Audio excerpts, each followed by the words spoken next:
Hi everyone, we're going to do a TPCast today for the poem Wheels. And so to access this, you have a copy of the PDF on Google Classroom that was personalized, and I'm just going to show you how to get that into Notability in case you're not familiar with it. So I'm opening up my poem right now, the TPCast, which is for me, it was in Google Drive, but you should be able to get like a PDF such as this when you open up in Google Classroom. And if it doesn't go to Notability by default, when you open it up where there's these three little dots up here in the top, I can have the open in option, which it's going to export it.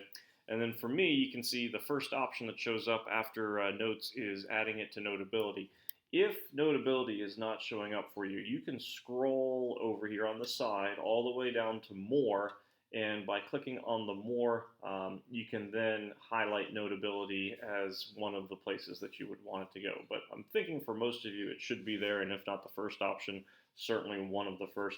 So this is letting me know that it's made it there to Notability. So I'm going back to my home screen, opening up Notability, and then by default, here in a moment, it's going to let me know here is the import, and I'm simply going to create a new note.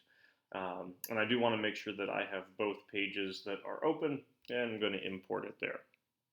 So what you now have when I take a look is my first page is the outline here for the TPCast.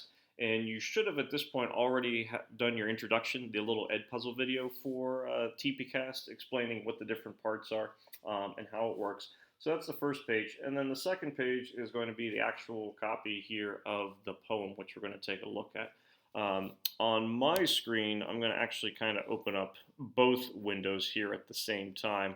I'm going to have the TPCast page here on one part, and then I'm going to have Notability with the poem here available on the other part of the screen so that I can kind of do both at once.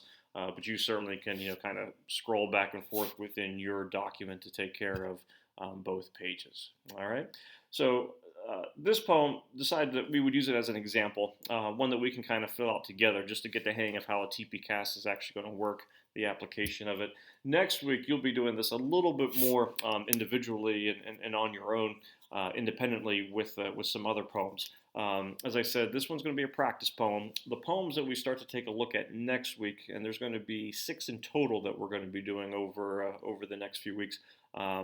Those will be ones that we end up doing tests for and whatnot. At this point, for the poem Wheels, we're just doing this as an example. It's not one that there's going to be a quiz or test on that you're going to have to worry about at this point.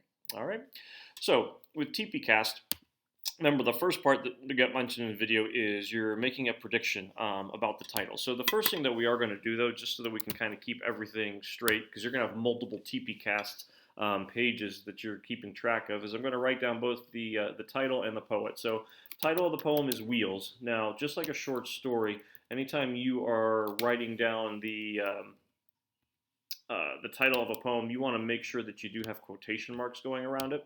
That's how you signify the title. And then our poet, is Jim Daniels. And Jim Daniels is a contemporary poet. He actually is a teacher at Carnegie Mellon, works with creative writing. He was born in Michigan, I believe, but's been in Pittsburgh since the 1980s. So he's a little bit of a local poet. And then possible meaning that it comes to Wheels. And again, this is totally something that we're just kind of coming up with on your own. So you can feel free to type in whatever you want here for possible meanings. A lot of times, usually folks will mention things like cars or bikes, something that is going to be dealing with vehicles. Sometimes folks will mention maybe that it's going to be about something cyclical in the sense that you have things kind of returning and coming back over and over again. So, whatever you want so far as the title is what you're going to be putting in here. So we got Wheels, Jim Daniels, and then some possible meanings. Just, pure guess speculation at this point because we don't entirely know what it means. So I'll give you a moment here to kind of think about what you believe the title might be. But again, we're taking a look here at Wheels. All right, so we're going to next part is to paraphrase the poem. And before paraphrasing, we're just going to do a read through. You can see that it's not a very long poem. In total, you're taking a look at 46 lines. And it's very short lines, that we have here. So We're going to read through the poem, and then we'll kind of go back and do our little bit of a paraphrase where we're going to kind of restate what's going on. But we're not going to summarize the poem, but we're just going to kind of come up with a restatement of it. My brother kept in a frame on the wall pictures of every motorcycle, car, truck. In his rusted out Impala convertible, wearing his cap and gown, waving. In his yellow Barracuda with the girl leaning into him, waving. On his Honda 350, waving.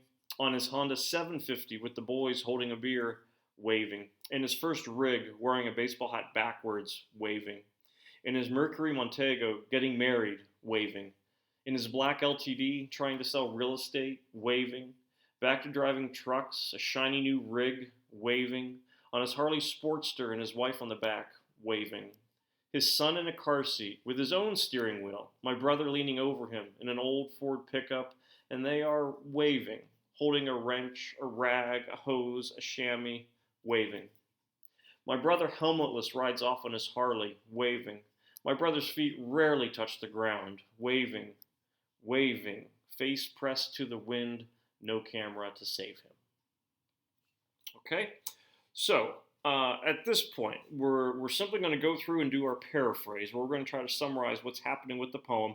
We might also kind of start to touch on some things while we do the paraphrase that could jump out to us. And if we're taking a look at the TPCASTT, that means that certainly there's going to be some emphasis that we're going to be placing on the overall paraphrase, because as I said, we're going to go through here and kind of paraphrase what is happening, but there could be some elements with the connotation that we could be taking a look at. And so, for example, when it comes to connotation, and actually I think I'll just kind of skip ahead right now. I'm going to put this in green. So any words that kind of jump out for me, I'm going to be highlighting this in green, and then we'll be making note of it on our TPCASTT. So I'll actually kind of be typing this in on this page while we're coming through and kind of highlighting some things over here. So there's usually two things that jump out for a lot of folks, and one of those, and certainly reading it, you notice it quite a bit, is going to be the clear repetition of waving. So when it comes to connotation, spend a lot of time talking about, figurative language and similes, hyperbole, and all that kind of stuff. But also, repetition can be something that happens in a lot of different types of poems. And I think I got them all here. So you see that we have 1, 2, 3, 4, 5, 6, 7, 8, 9, 10, which is going to take us through there, 11, 12, 13, 14. So in connotation, I'm going to simply write that we have the word waving, and this is occurring 14 times. We don't know what the overall significance is, or I'm not at least kind of stating that idea yet, but the fact that I'm getting so many times that the word waving is showing up, that's certainly going to draw my attention. And I think initially when you read it, the word waving can kind of become a little annoying. But reading it aloud, I think it does kind of start to have maybe a little bit more significance that could be taking place with it. Another thing that you certainly notice are going to be the types of vehicles that are getting mentioned with it. So for the connotation here also, I'm going to highlight in green the different types, specific vehicles that we have. So we have an Impala convertible, a rusted out Impala convertible, a yellow Barracuda, which is going to be like a muscle car, Honda 350, Honda 750. These would both be motorcycles, a 750 being a little bit bigger than what a 350. Not a specific reference, but a first rig, so like a first truck. A Mercury Montego, a little bit more of a sedan, but still kind of a muscle car. Black LTD, a Ford LTD, which is going to be a large vehicle. Back to driving trucks, a shiny new rig. And I think the word new becomes very significant when you compare it to like the rusted out Impala convertible from before. So we know this one is brand spanking new. We got the Harley Sportster that is getting referenced here, also motorcycle. Old Ford pickup. My brother leaning over him in an old Ford pickup, and they are waving, holding a wrench, a rag, a hose, a chamois, this being reference to the son. So chances are this is probably the son's Ford pickup, not the father's shiny new rig that he has before. And then the last reference that we have here the Harley that gets mentioned here in the last stanza, or in the second stanza, since we only have two stanzas here. So I've highlighted all the references to waving, and now all the specific makes, models, vehicles. So for connotation also, I'm just going to put specific vehicles, if I can spell it right, the makes and models that are getting referenced. Okay. All right. So now that I've kind of at least highlighted those things, we're going to now go into detail and take a look individually at different parts. It's easy to do a paraphrase when you have poems that are kind of broken up into stanzas, and this one is, in the sense that we have two stanzas. But this first stanza certainly kind of seems to go on in a little bit more of a catalog, a list, and it might be a little bit harder to get some natural breaks that are going to happen. One thing to certainly take note of, and this is a little bit different from connotation, but certainly still recognizing significance. There's not a whole lot of punctuation going on. So we have pictures of every motorcycle, comma, car, comma, truck, and then we get a semicolon. And when you have a semicolon, usually that means that you're going to be taking a look at some kind of emphasis, some kind of list that's going to be happening. And then another form of punctuation that we have is going to be right down here at the end, at line 36, 7, 8, with waving, we also have that period being mentioned.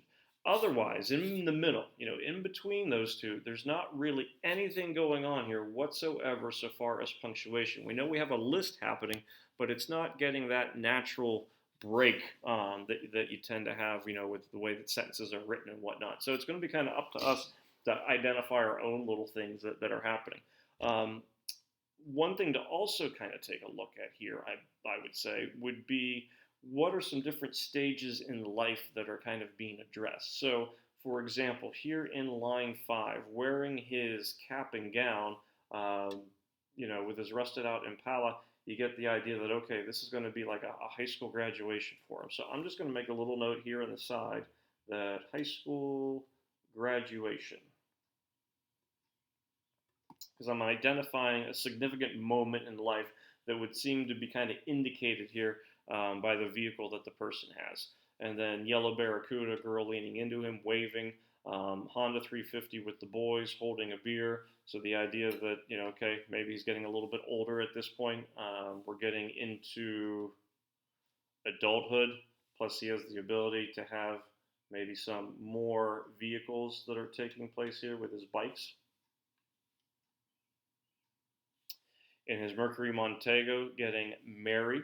So here at line 19, we now have a reference here to marriage.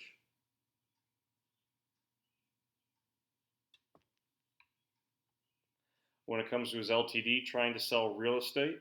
So not only do you have marriage, but you also have, some kind of specific job that he's looking at. There's an employment that is happening. But again, the idea that someone is kind of growing up. And then certainly here by line 30, where you have his son getting mentioned, this is going to let us know that now he is into the realm of parenthood.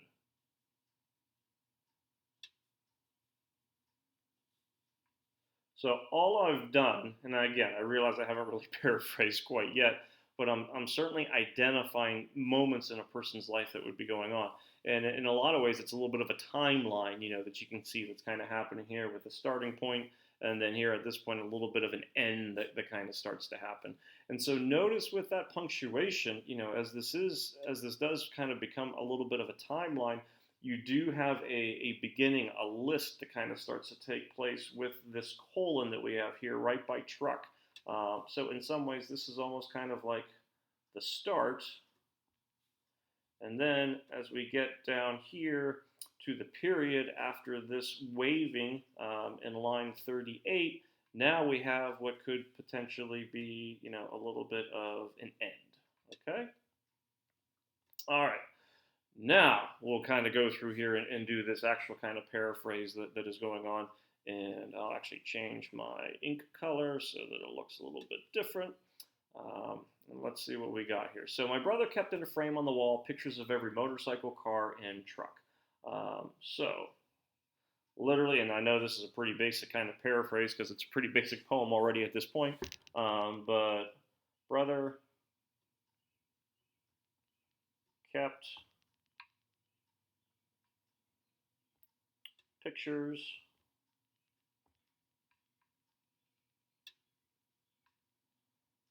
of his vehicles. Now, one other thing I could also kind of add to this, not only of his vehicles, but I'm also going to put in parentheses here life, just in the sense that we have all of these moments that we've already kind of highlighted here with graduation, adulthood, marriage, a job, employment, being a father. So not only are these pictures that are on the walls, indicative of the vehicles that he had at the time, but they're also indicative of moments that he had. So, wearing that high school cap and gown, waving in his yellow Barracuda with the girl leaning into him, waving on his Honda 350, waving on his Honda 350 with the boys holding a beer, waving. So for this part, we already kind of talked about what's going on. It's kind of difficult to do a paraphrase since it's already written so basic. But basically here we're kind of taking a look at the different stages and moments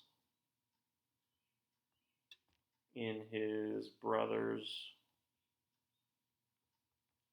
life.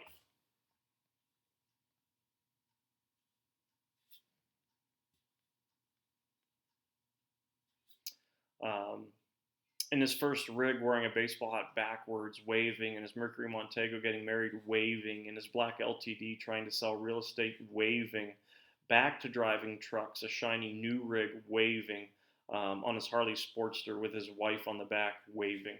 Uh, as we mentioned kind of before, now not only are we getting like different stages in life, but the brother is continuing to grow up. The brother is kind of maturing. The brother is developing, but there's still a big part of him kind of goes back to his vehicles. So Daniel's, because again, this is the last name of the poet. So Daniel's brother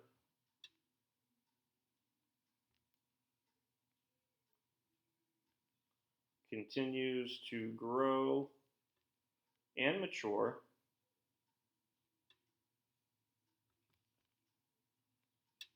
but vehicles, cars, etc., remain important to him. Now, I did not say this. I'm obviously writing my paraphrase on here in a little bit of notes. If you want to type your paraphrase, that's perfectly acceptable as well. You don't have to have your notes handwritten the way that mine are at this point.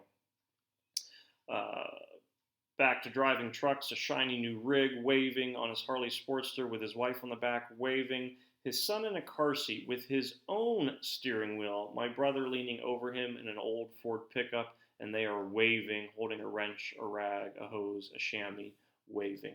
One thing here that I would say ends up being fairly important, I think, with the child. I'm going to kind of like put a little star here to indicate this. His brother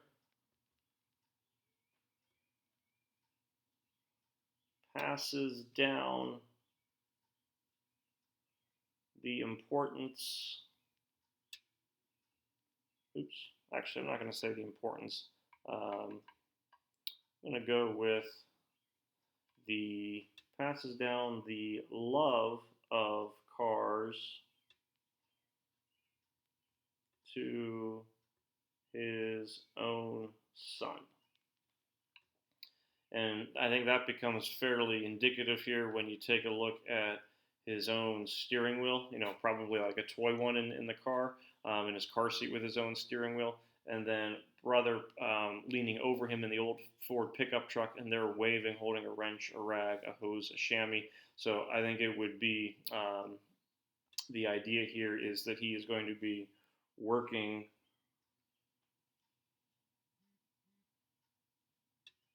with his son on the truck. And this being the son's truck, not the brother's. Now, here notice that we do have an end point here somewhat, that we have not only mentioned end with the period, but now we also have a break where, starting with line 39, we have a second stanza. So my brother, helmetless, rides off on his Harley, waving. My brother's feet rarely touch the ground, waving, waving, face pressed to the wind, no camera to save him. For me here, too, going back now to the highlighter, and I'm going to go with my light green with connotation, a couple things here. Brother's feet rarely touch the ground, feet not touching the ground, and then face pressed to the wind, no camera to save him. And what also certainly jumps out for me is going to be, and I'll make this green, is notice that we do have the repetition of the word waving at this point, not in the fact that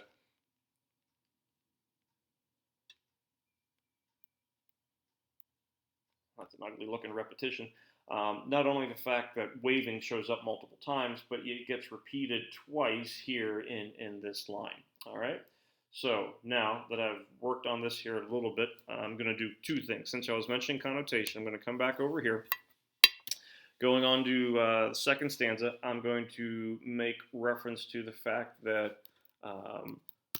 feet rarely touch the ground. And so this is going to be taking place here in lines 42 to lines 43. And then with line 44, I'm getting the repetition of waving, waving. So twice. And this happening here with line 44. And then finally,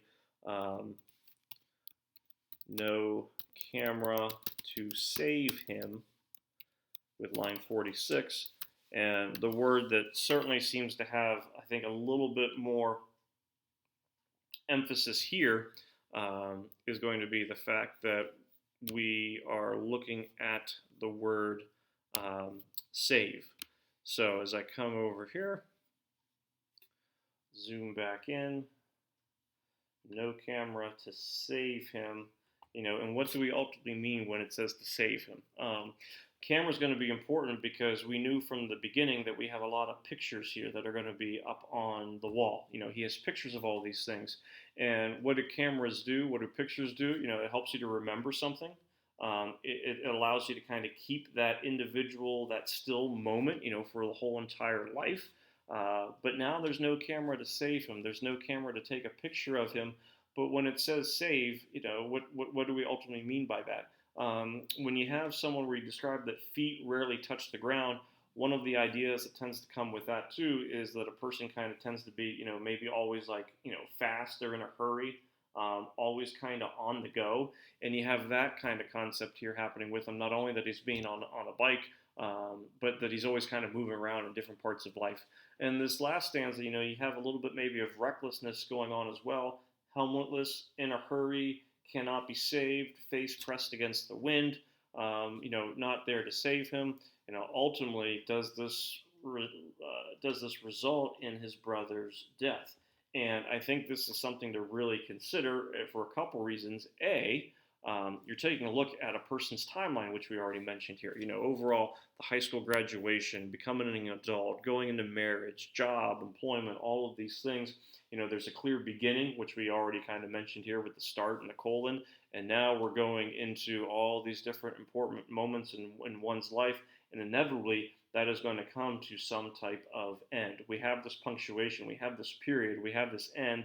And then we get a little bit of a break, a little bit of a new stanza where here's some elaboration, some explanation as to what could be going on. What happened to the brother? Why is there not a camera? Why are there not any other images of him hanging up on the wall with his son as his son's going to get married and grow older? Well, the fact that maybe he is not here anymore. One of the advantages of this poem is that Daniels does live close by. And I actually had the opportunity to meet him. He came in for a creative writing class of mine and was going over some things with students. And this was one of the poems that he kind of talked about and talked about with has two brothers. One still was working at a Plymouth factory at the time in Detroit, and the other passed away, from an accident. So this poem ends up kind of being a bit of an ode to his brother, a remembrance of him. And so, how does he remember him? Well, he associates him with cars. And keep in mind, you're growing up.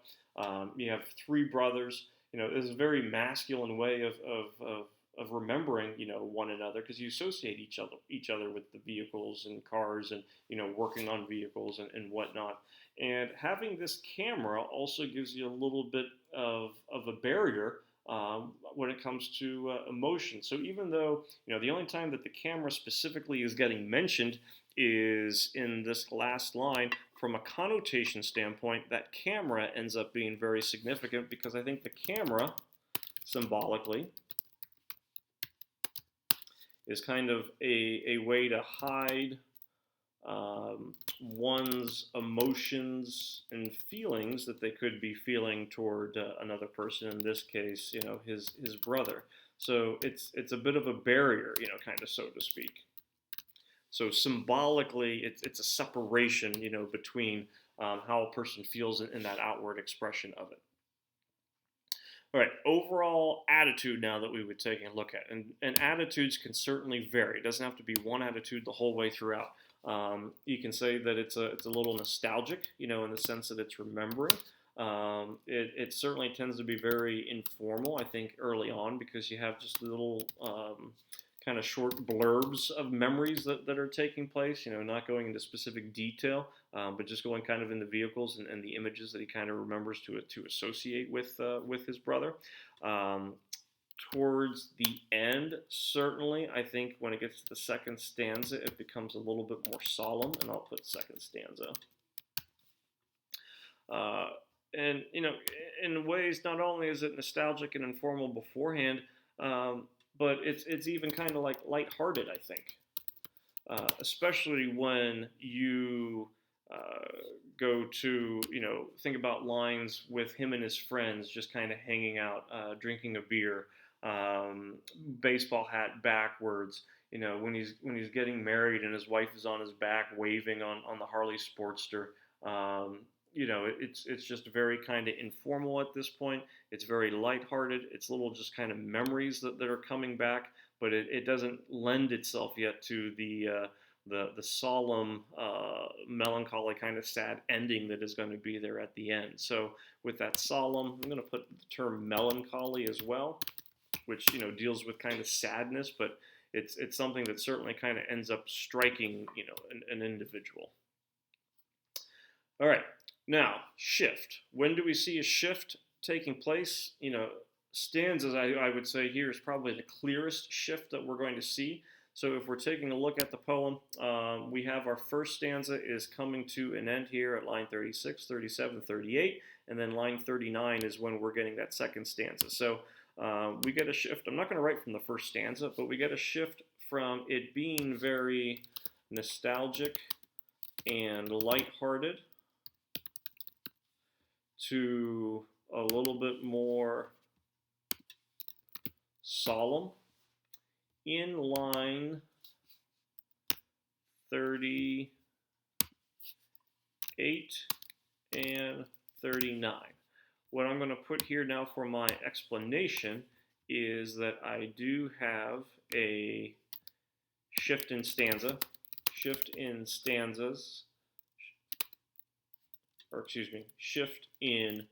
tone from stanza 1 to stanza 2. The author initially remembers his brother in a lighthearted manner. I'll even put / informal manner to a more solemn remembrance of his death in stanza 2. And maybe even the author initially remembers his brother's life in a lighthearted, informal manner in stanza 1 to a more solemn remembrance in stanza number 2.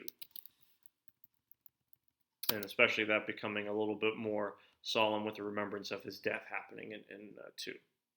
All right, when it comes now here to title revisited. Oops, don't mean to keep making this too large to see.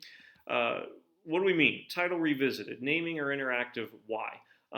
Is it a naming poem where it's obviously what it what it's called is what it is about? Is it simply a poem about wheels? And so if it's naming, that would mean that what it is, what it says is what you get, or is it interactive where there's a little bit more interpretation? So is it truly about wheels? And certainly wheels play a big part in the poem.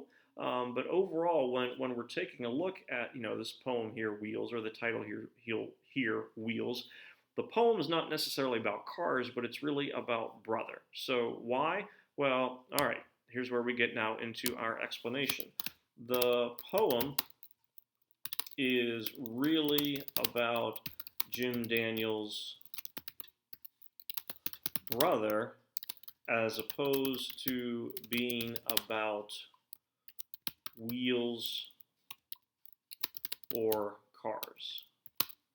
It is a remembrance of his brother's life. Meaning of title. Now, why, though, is wheels end up becoming important? Well, Daniels associates his brother with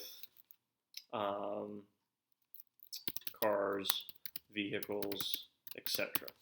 So what I'm really kind of doing in this part is two things with the title revisited.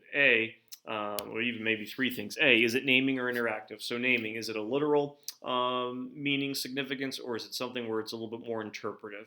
So it's interactive. I have to kind of figure it out. Why? Well, I'm explaining why it's interactive, because it's not really about wheels or cars. It's really about his brother.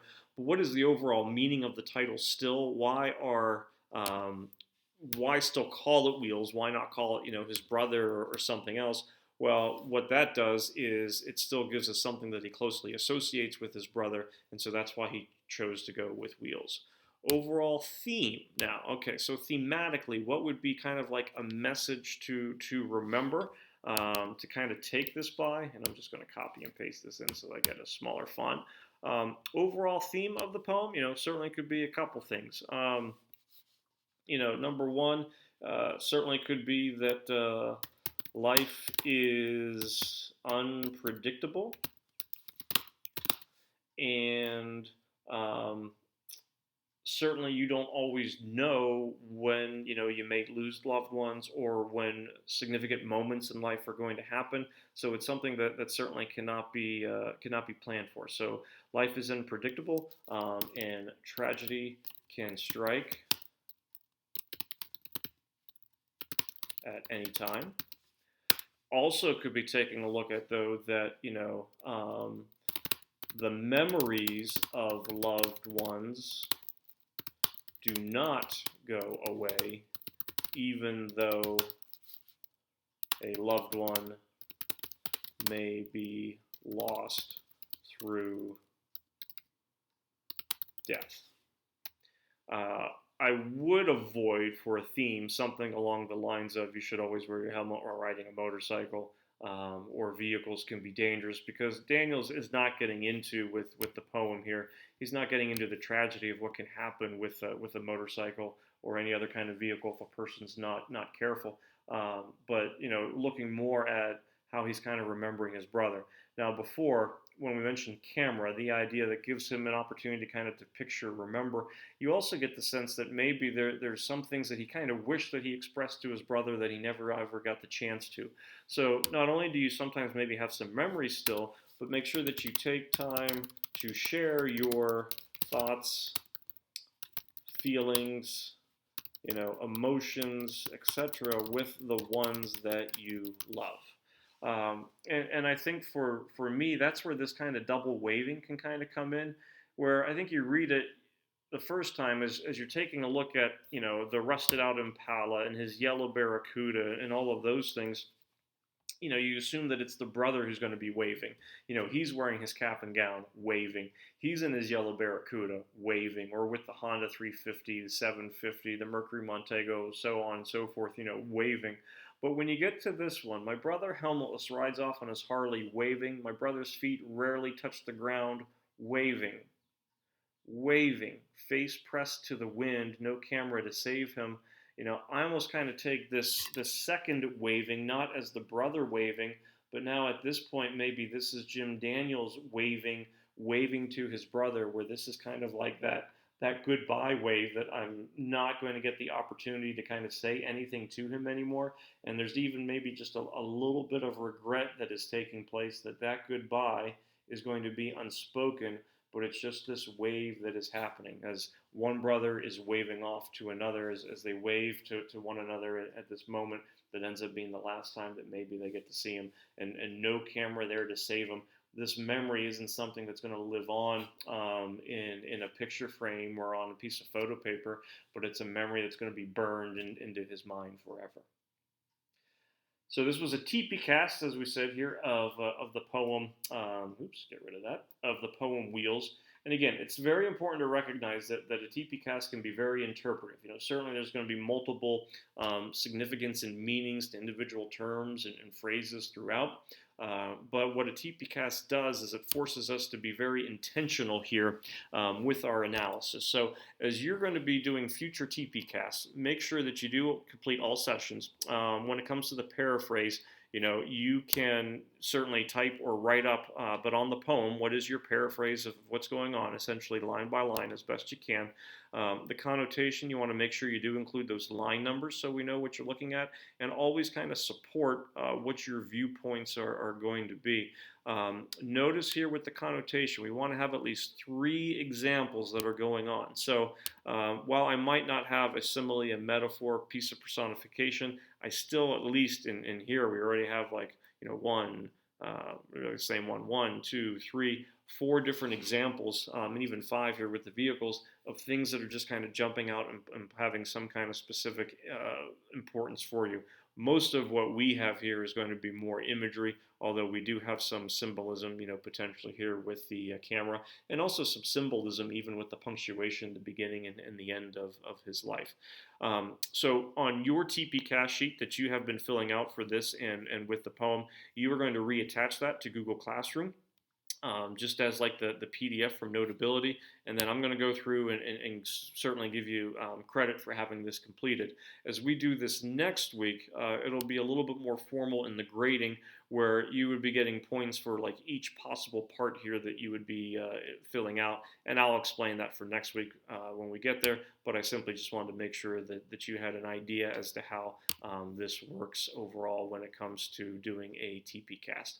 So if you have any questions, by all means, make sure you let me know. But we'll continue to do this next week with a little bit more formality, with you being a little bit more independent with your own analysis of the poems. So I hope everyone is doing well. If you haven't submitted your research paper, make sure you take care of that so that you can get the necessary credit, necessary points. And next week, we'll just continue to go full bore in with poetry. All right? Hope everyone stays safe and have a good one.